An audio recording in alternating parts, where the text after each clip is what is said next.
Since today is your first day in world history, I'm going to show you that history connects all subjects, and know that no matter what you like, there's always something you can find to be interested in this class. I want to show you that history is not just dates and facts. It involves science, English, music, drama, and all other subjects. History is being created all the time. There are new babies born that will either cure cancer, become a new president, or who knows what. They may change the world in one way or another. There are new inventions being created that have better technology than we had in the past. There are natural disasters and wars being fought every day. To illustrate just how these subjects connect, I have taken today's date, December 3rd, and searched the internet for varying events that have happened today. And now it's time to break them down together. First, I have given you a basic timeline of the events that have taken place today in previous years. I have color-coded it by subjects. The blue arrows indicate the use of math in history. We use math by ordering all the dates of the events in chronological order. The green color indicates it is a science event. The red indicates that it's just more of a history event. The yellow indicates it's English. The purple indicates theater or drama. The orange indicates music. And the pink indicates social awareness. Next, I have taken the timeline apart and grouped them in their subject areas and reordered them in chronological order.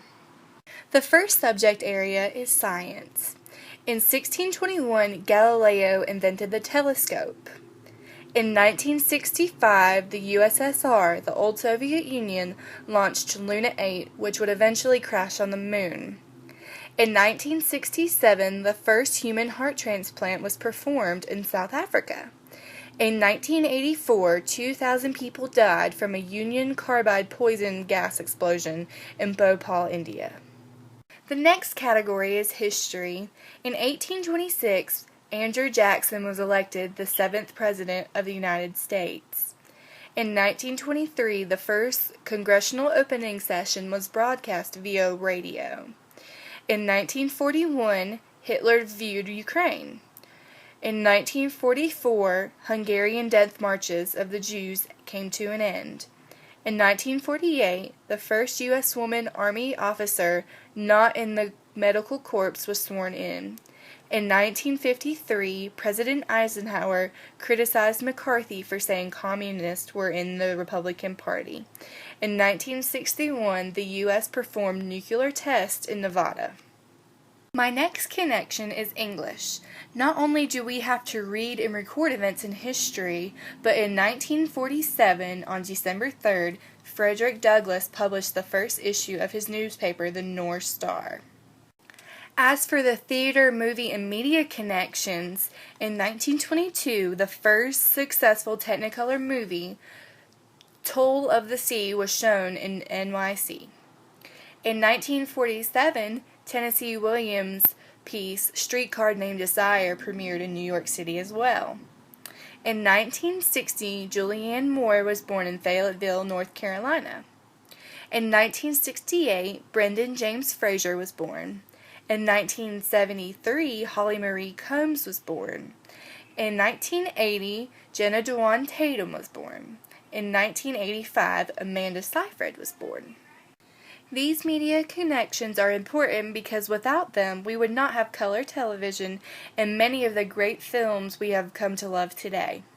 As for the musical connections for today's date, in 1948, Ozzy Osbourne was born.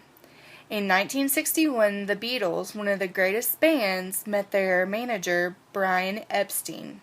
In 1972, the Temptations' hit Papa Was a Rolling Stone became number 1. In 1980, Another One Bites the Dust by Queen also reached number 1 on the charts. These are some of the musical greats that have revolutionized the industry. Without them, music might not be what it is today. My last category is social awareness. We all know it is important to be good citizens, and today, on today's date, December 3rd, 2013, it will be the first year that it is known as the International Day of Persons with Disabilities. It is very important in our society to accept people's differences and know that there's value in diversity. It is also important to learn our history so we know where we went wrong and what we did well, so we can better ourselves for the future.